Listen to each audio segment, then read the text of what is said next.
Welcome everybody to this Tuesday's InPower coffee break.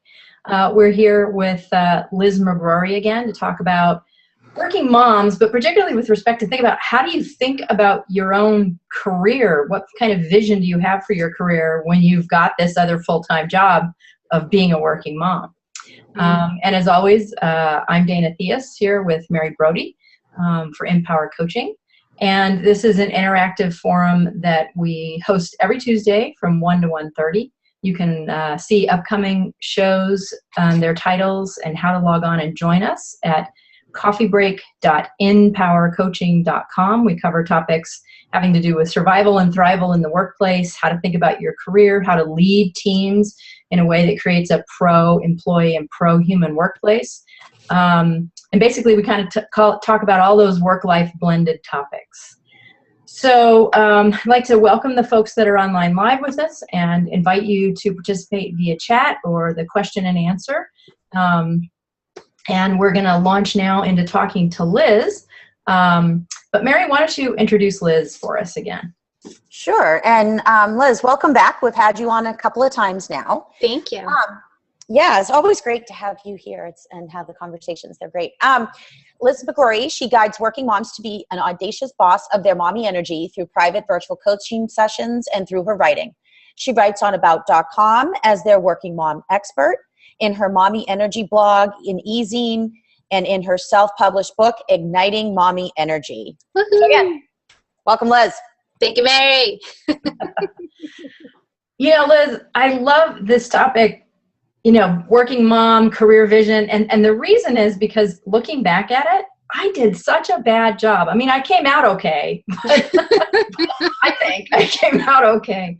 Yes, you did. But I have to say, I don't think I had, as a mature woman and coach and mother now, I look back and I say, I did not do a good job trying to blend my vision of being a mother and the family that we were building along with the vision of my career. To me, they were kind of two independent tracks, and it wasn't until they collided in various ways that I really felt like I had to deal with them. And I'm not sure I really ever thought about them intentionally until much later, in terms of how they could work together. So I love this topic, and I would love to enlighten other people not to make the same mistakes that I did. I made the same mistake too, like using the word collide or just a crazy show, that everything did become clear when I created a vision. I said, hold up, wait a second. This chaos has got to stop. Like the massive, eruption of chaos, I needed a way out, and having goals, having a vision, something to look forward to, something to enjoy waking up to every day made things go a lot smoother. So yeah, let's talk about it.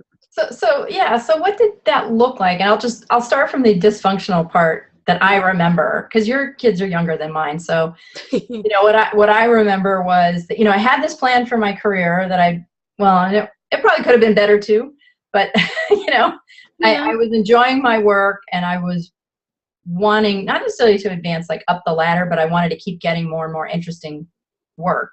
Yeah. And I understood the organization, and later I understood the industry, and I kind of knew how to do that. But then, I had kids, and it's like, oh, well, I need daycare. Mm-hmm. I started thinking about all the logistics of that aspect of my life. And I never really had like a vision for my family.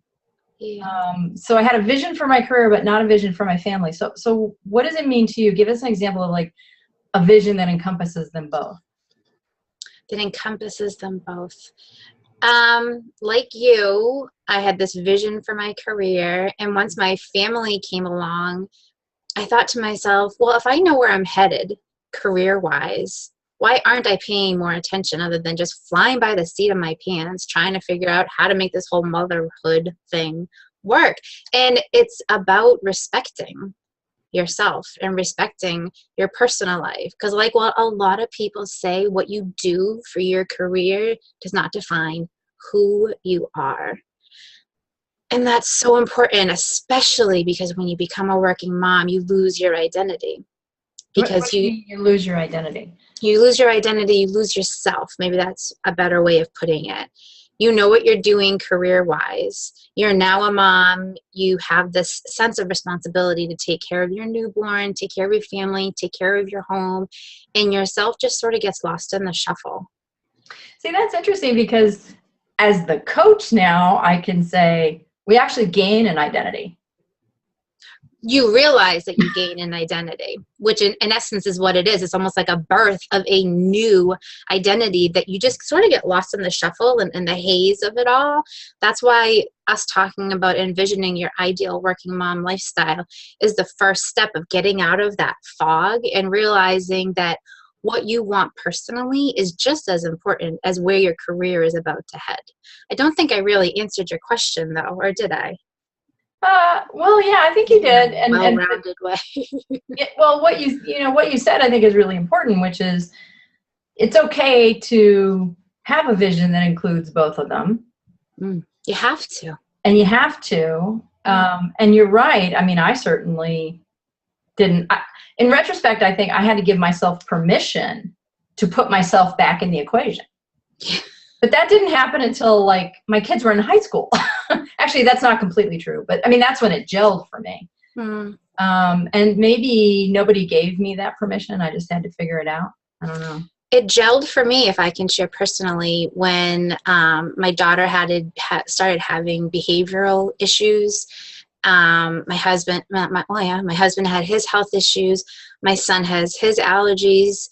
And all of a sudden it made me realize, okay, my career, it's my everything, but it's not. And I needed to start planning things and being there for my family. But the more you give of yourself and the more you're trying to satisfy them, the more exhausted you are. And that's when I realized personal energy is the key to my happiness. And when I would focus on, okay, where am I at?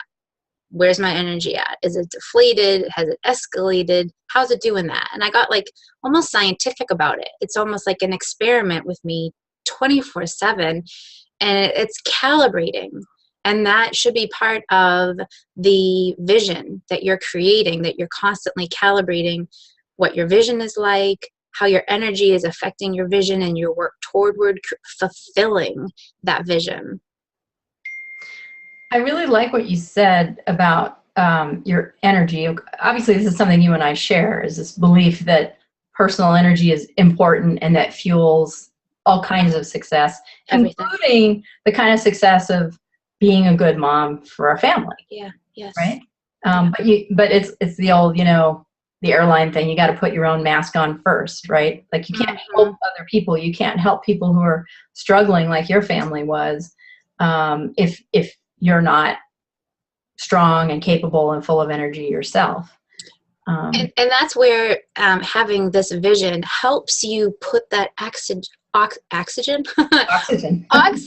mask on, because if you don't have a plan, if you don't have a vision of where you're going, it's very easy to get caught up in taking care of everyone else and being concerned about everything else, or everyone else, or getting on Facebook and Twitter and seeing what the rest of the world is doing and feeling that competition and that comparison and that perfection game. So when you have this vision that we're going to talk about in a minute, it is easier for you to take care of yourself and put that oxygen mask on. So let's talk about it. What does it look like? And I have to say, one of the things so your post is going to come out, or did it come out? It came out yesterday, I think. Did it? Oh, I thought it was coming out on Friday. But I know the post came out to introduce this webinar. Yes, but no, you're right. Your blog post is coming up Friday. Yeah. And one of the things I enjoyed most about reading it is this idea of lifestyle. Vision is a lovely word. I love it. I'm very vision driven, but it's pretty vague. Yeah, that's true. It's kind of abstract. Yeah. And I love the idea of a lifestyle, because a lifestyle is something that it's easy to envision. It's easy to envision how you want your life to be working, all parts of it. So that's what I took away from it, was this concept of crystallizing on a lifestyle, but maybe that wasn't the core of the idea to you. No, you got it. You and I are in agreement. So what kind of lifestyle do you want to be living? Because how you show up in the world, people see your lifestyle. They take a judge, that first impression. You emulate the lifestyle that you have. And it is very important to figure that out ahead of time, especially, let's say, if you are changing careers. You want to show up like you are put together. And the way to put all these new pieces, maybe they're new for some of those working moms out there, a way to put those pieces and make everything fit, that work-life fit, is to have this kind of vision. So what was your vision that got you out of bed? Oh, gosh. I'm a very big people person. 10 years before I started my business, I was in technical customer support. So I worked with all men that had its challenges. And when I discovered that the working mom lifestyle for me was just so complicated, and I thought it can't be like this, and this isn't what I signed up for, I started dreaming about running my own business. I always knew I wanted to have my own business, but I had no idea what I was going to sell. I never thought about a service. So what would get me out of bed in the morning was I started blogging for 3 months straight, every night, staying up till 1 o'clock. Who cares if I had a 7-month-old baby and a 2-year-old son? I just wanted to write. So initially, before my business started, my love for writing is what got me out of bed in the morning. And then once all the pieces started coming together, and in my writing, it was a way that I was mentally bringing it all together. It was how I was breaking down what was happening in my life. And I was also writing in my own journal. And that's something that still to this day gets me out of bed, that I get to sit and have a cup of coffee. I actually talked about how to improve your wake-up process this morning. And what gets me out of bed is all the stretch is going to feel good. The few minutes of gratitude is going to put me in an awesome mood. It's always interrupted, though. It's never a solid 10 minutes of gratitude. I'll take it. So what gets me out of bed in the morning now is helping people, seeing who's out there, who's talking on Twitter, what can I do differently, how can I get my message out there, and at the same time, how can I be there for my family and not feel conflicted? Because sometimes a priority takes precedence over another time, and sometimes that makes me angry. Because that's life, right? You like, this is my priority, and then a storm happens and everything goes kapooey. You go with it. But that's where a vision comes in handy, because your vision is something that you've planned out a little bit. Yeah. So in a second, Mary, I think we got a comment from Chris. Maybe you can share. But one thing I wanted to say is that the idea of vision getting us back on track is critical. Those storms that hit us, I mean, that's how I survive my life, right? Is you get knocked out, and then what brings me back on track is my vision. So I really like that analogy. Go ahead, Mary. So Chrissy is saying, I'm a full-time working mom to 3 elementary age kiddos, looking at moving into a new area of business, supporting other working moms. I have a lot of group facilitation experience. Should we maybe promote Chrissy to participate? Yeah. We can try. Let's see if we... Oh, excited. Chrissy, are you there? Oh, here she comes. Can you hear us? You have to unmute it. See in the lower left hand. Okay, you did it. Yeah, Chrissy? can you hear me? Yes, hi. Yes. Hi. Hi there. Oh, wait, I got my video on and everything. Hello. Hi. I should have done a little bit more with my face. I didn't know that was going to pop on. You're beautiful. Makeup list and in my office, yeah. You look like the rest of us working moms. Right. Kids are at school, so. Quiet. Got my little teacup here, yeah. Nice. Perfect. You're all set. Thanks for joining. So yeah, when you say that you're looking at moving into a new line of business, is that something you've already done, or you're thinking about it? What? Yeah, I'm just starting right now, actually. I've done a few workshops for women already, and exploring getting some basic informational material together that might help working moms. And and I'm also meeting with a local group of working moms here, just kind of casually on my own in my hometown in Colorado. One thing I'd love to ask Liz is if you have any advice for how to support your friends who might be not engaging in a lifestyle that you know is really happy or good for them. How do you gently help move them in a direction that's helpful for them. One thing I tell my children is that it's very hard to control others. And not that you were insinuating that you want to control their situation. How headstrong are they? I mean, some of them are pretty goal-oriented, very career-focused, very stressed out. Others are more relaxed and a little more chill and receptive. So I find that since we are all unique, we all have, different career aspirations, we have different children, different personalities of our children, different schools, different careers, different significant others, that my best piece of advice is to truly listen to each one of them and really get a good grasp on exactly what kind of lifestyle they're creating for themselves. Because it's so easy to assume that what they're doing is right or wrong versus our own compass. Mm-hmm. So making that personal connection, that's why coaching is so important for working moms. Because I can write on about.com about all this great advice that everybody should follow, but it's not going to be true for every person that reads it. Right. So the best advice is to not assume, like the 4 agreements. Who wrote that book? Oh, Don Miguel Ruiz. I have yes. it right here. Oh, perfect. Yeah, if you want to put it up for the recording. Yes, I love the book, The 4 Agreements. So my best piece of advice when trying to guide somebody is to not assume what they're going, we all don't know their whole story. We all don't know what emotions they're feeling when they're talking about the lifestyle that they're leading. So to make that connection, in essence, you're being a little bit vulnerable yourself because you're asking to be let into their life and you're asking for them to share with you why they're making the decisions. And you could share what you think, but it might be against the 4 agreements because words can be so strong, somewhat hurtful. When you're coaching somebody and you're really listening to what they're going through and you paraphrase, you're showing that you're truly interested in what their story is about. And then maybe from there, you can share your own personal story about the lifestyle that you've envisioned for yourself. So you're not pushing what you want on them, or you're not pushing them to make the same choices that you've made. You're just saying, okay, I'm listening. I hear what you're saying.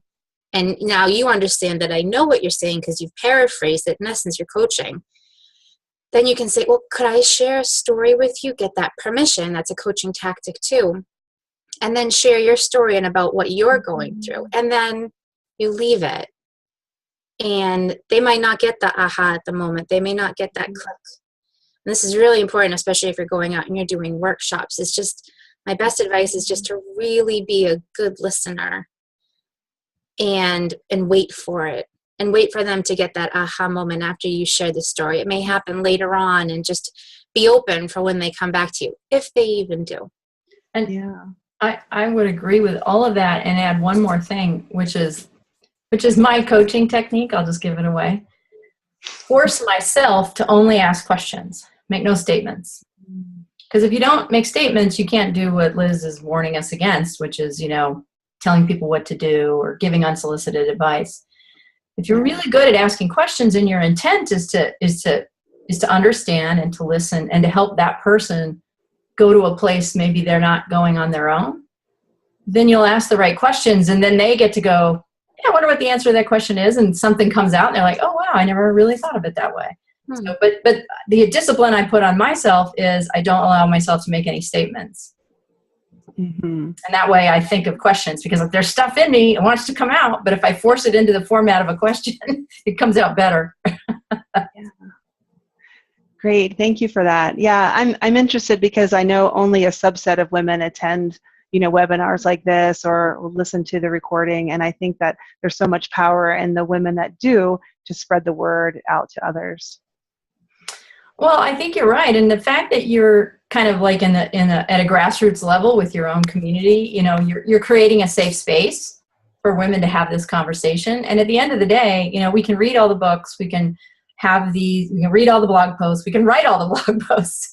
But at the end of the day, it's when women get together to share their personal experience that, the real power happens. So the more of that you can do one-on-one and in workshop format, keep doing it. Because, these problems and issues and challenges and opportunities, is new and fresh for every woman, right? When her family appears, right? Yeah. It's overwhelming. It certainly can be. I will say one other thing, which this conversation is making me think of, and I'm curious about your perspective on it. I remember one of my ahas when my kids were little was, and going back to this whole idea that I had this career vision and, family reality kind of right next to each other. And when they first started to come together for me is when I asked myself, what does my existence teach my children? So not what am I trying to teach them, but by being who I am, by going to work, by having this career, by mom and dad managing life the way we manage it. And we were both of us very hands-on. What am I teaching my children? And I did make some different choices after that, both in career and also in how I parented, because I was thinking, do I want my kids to grow up and parent their kids this way? Mm. So I saw myself differently through that lens, and it did help me make some changes. Not quite a vision, but it began to ground me in both being a working mother and a parent who wanted to raise great kids. Is that a theme that comes up much for you guys? Yeah, it's like what kind of legacy do you want to leave behind? What kind of imprint do you want to place upon your children? And I give them little blurbs like, you can't control others, because my children are elementary age too, and plus I have a 3-year-old. So when I give them the short little things, and sometimes my 6-year-old will be like, Mom, you can't control others. What's done is done, and she rambles them all off. I'm like, you being smart, or are you really grasping what it is I'm trying to tell you? I'm like, well, hey, if she has to memorize at 6, I think I've done my job. Yeah. How about you, Chris? Does this theme come up much? I actually had a really touching experience this morning with my 5-year-old and my 7-year-old. They were headed out to school, and I usually will see them out or even take them, but my husband did it today because I was feeling a little bit nauseous. I just had a few moments where I didn't feel very well. Mm-hmm. And both of them came to me and said, Mom, you should take a few moments for yourself right now, and then you'll be more productive later. And the little one, the 5-year-old, he said, Mom, right now, use your gut and not your mind. You are so wise. It made me feel like, okay, I'm doing my job. Yes, you really even if I can't do it myself, I've told them enough that they know to do it. Kudos to you, Chrissy. That's amazing. Oh, thank you. Awesome. Well, and so I just have to share, I don't think it ends at elementary school, because I had a couple of experiences a little bit like that, although not quite so powerful when they were tiny. But yesterday I was Facebook texting with my son, who's now 23 and a half and lives in Honduras. He's working down there. Oh my gosh. And so he's thinking about what job he wants when he comes back. And the long and the short of it was, I'm giving him advice, right? I'm a career coach, right? So I'm giving him advice and giving him tools. And he's like, I'm not jealous of my brother who's going into the military, who's getting all these awards, but he does get a lot of awards. And sometimes I sort of feel like I should be on a different track because I don't get recognized the same. And he wasn't complaining. He was just kind of struggling with, how do I know I'm doing it right? And so I said, look, story of my life. My rewards are hugs from people you've made a difference for, enjoyment in your work. There are no awards for that. And he came back and he goes, there should be a mom award. Oh! So I said, yeah, Mother's Day. So my point is, I don't think it ever ends, and that's a good thing, right? That's beautiful. Yeah. Something to look forward to. Thank you. Yeah, exactly. But actually, as I do want to say, if I had a parenting vision, it was that I would have a relationship with my adult children. Like my entire parenting was, I only had one goal. I wanted a relationship with my adult children as opposed to the relationship I have with my parents, which is not close. And so that informed a lot of my decisions too. And that was a vision, Liz. I mean, I had a vision in my mind that was like, I would decide how to treat my disobedient little kid, in part based on, is the way I treat him now going to facilitate a relationship later? That's what I think of too. Like when I am disciplining my children, I think about that all the time. Like, will they get it later on? Will they do this to their children later on? Will they see the point? I mean, obviously in the moment they're caught up in so many emotions, but the after fact, like, what am I doing? How do you put this? What I'm doing right now, will she get it later? Will he get it later? And it's hard. It's hard. Like in that moment, that's the emotional intelligence of it, right? Like you're caught up, you're really angry, but you have to have a point. You have to have a vision. That's a perfect example of a parenting vision. When you're disciplining, how's it going to end up, 20 years from now when I want the same thing. I want that awesome relationship with them. I don't want to be their best friend, but yeah, I want what it sounds like you have with your sons. I'm working on it. But, basically what both of you said, I think is, in my experience, is the key to it, which is you say things to your children you want them to internalize, even if it's not motivating them in the moment. Like I always said, look, my job, I'm disciplining you, but my job is to keep you safe. And I need you to feel safe. And I did want them to feel safe at 4 and at 14. And I want them to feel safe now, but they're kind of in charge of their own safety now. But now they will articulate that back to me, which is, I know you were just trying to keep me safe. So they got that. Even at the moment, they just wanted to scream at me, but they did internalize that message, in part because I think I said it over and over and over again, and it was consistently. I applied it consistently. And that's the other thing, which as a parent, if you have a vision of yourself, it creates consistency in how you interact with your children. And I think the same is true in a career, right? If you have a vision of your career, you act in consistency with that. So, Chris, you're building a new business and you have a vision of workshops and supporting working mothers. Well, you're going to make decisions in who you treat for workshops and what workshops you go after, what kind of personal training you get, around that vision. And it creates consistency. And over time, then other people see you that way. Just like our children see us if we parent them consistently, hopefully in the way we want them to see us. Yeah, it also gives you a sense of confidence, a sense of authority. When you are repetitive and you have that vision, you feel audacious to keep going forward in what you want to see fulfilled. Yeah. And I want to bring it back as we close out to that lifestyle thing, because I think what we're saying here is you can have a vision for a lot of different parts of your life, right? You can have a vision for your career. You can have a vision for what kind of parent you want to be. The idea of lifestyle, though, the thing I love about it is it kind of brings all that together, because your lifestyle is how you express yourself through everything you do. And I think particularly when we think about flexibility and how we want to balance and blend and juggle work and life, lifestyle facilitates those kind of choices. Yeah, those elements. It's about how you want to show up in your career, how you want to show up at the bus stop, how you want to show up at PTO meetings, and then how you want to show up to your children. When you have that ideal lifestyle in the back of your head that you're always working on molding, it makes you feel more put together, that you're not, crumbling at the ends or feeling afraid. It's like, oh no, I got this. I know where I'm headed. This will all end. I'm good. Chris, how does the lifestyle concept hit you? Is that something good, easy for you to work with? I'm thinking about it now, and thinking about my life and what I would consider my lifestyle.